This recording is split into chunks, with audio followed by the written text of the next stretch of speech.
আমি তো রাজসাক্ষীর প্রতি সাজা চাবো না, সে তো আসামি। আমি তাকে সাজা চাবো কেন?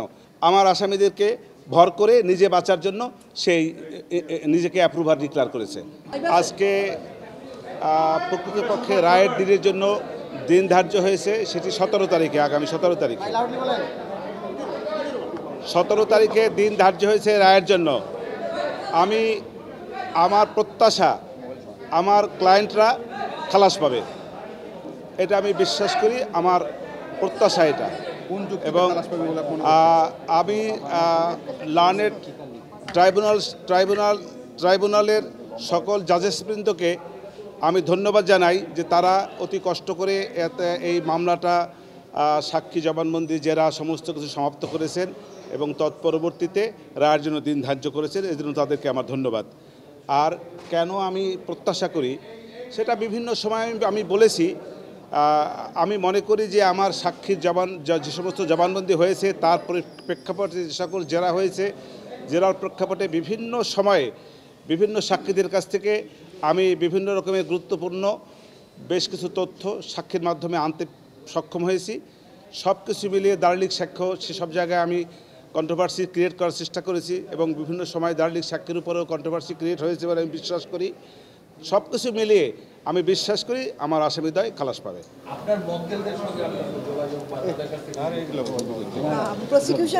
না, এটা সুযোগ নাই, কোনো এটা আইনগতভাবে কোনো সুযোগ নাই। এই প্রশ্নটা কেন আপনারা করেন? প্রসিকিউশন বলেছে যে বিচার প্রক্রিয়া সম্পূর্ণ স্বচ্ছ হয়েছে, বিশ্ববাসী আপনি কি মনে করেন? বিচার প্রক্রিয়া আমার দেখা মতে কোনো অস্বচ্ছতা আমি দেখি নাই, কারণ আমাকে কেউ কোনো রকমের ইন্টারাপ্ট করে নাই, এটা আমি বলতে পারবো। আর এছাড়া কোনো অস্বচ্ছতা আছে কি না তা আমার জানা নাই। আমাকে এই জায়গার সহযোগিতা যে জিনিসটা মামলা করতে গেলে যে সহযোগিতা সবার আগে লাগে সেটা হলো ডিফেন্স কাউন্সিল থেকে আসামিদের পক্ষ থেকে দলিল দস্তাবেজ দিয়া, তথ্য দিয়া আমাকে যদি সহায়তা করতে পারতেন, সেইটা হলো সহযোগিতা। আর রাষ্ট্রপক্ষ থেকে আমাকে মামলাটা করতে হয়েছে, রাষ্ট্রপক্ষ থেকে যে সমস্ত কাগজপত্র ডকুমেন্ট দলিলাদি আমি পেয়েছি তার আলোকে আমাকে আপনার মামলা করতে হয়েছে। সেইখান থেকে রাষ্ট্রপক্ষ থেকে আমাকে কোনো রকমের ইন্টারাপ্ট করে নাই এবং তার যথেষ্ট কাগজপত্র যা যা দরকার, যা যা ওনাদের কাছে ছিল নিয়ম অনুযায়ী, আইন অনুযায়ী যে সমস্ত ডকুমেন্টস আমার পাওয়া উচিত সে সবগুলি ওনারা আমাকে দিয়েছেন।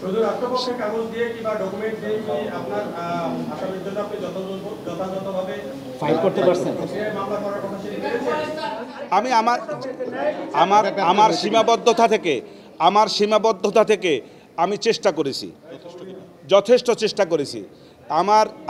আমার তরফ থেকে চেষ্টার কোনো ত্রুটি ছিল না এবং আমার চেষ্টায় কেউ কোনো বাধাও দেয় নাই। ধন্যবাদ। বিচার প্রক্রিয়া আপনি বলছেন যে কোনো অস্বচ্ছতা নাই, তার মানে স্বচ্ছ প্রক্রিয়ায় বিচার হয়েছে।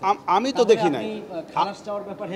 আমি তো আগেই বলেছি যে আমি আমার দৃষ্টিতে দেখছি না কোনো অস্বচ্ছতা। এর বাহিরে কোনো অস্বচ্ছতা আছে কি না সেটা আমার জানা নাই।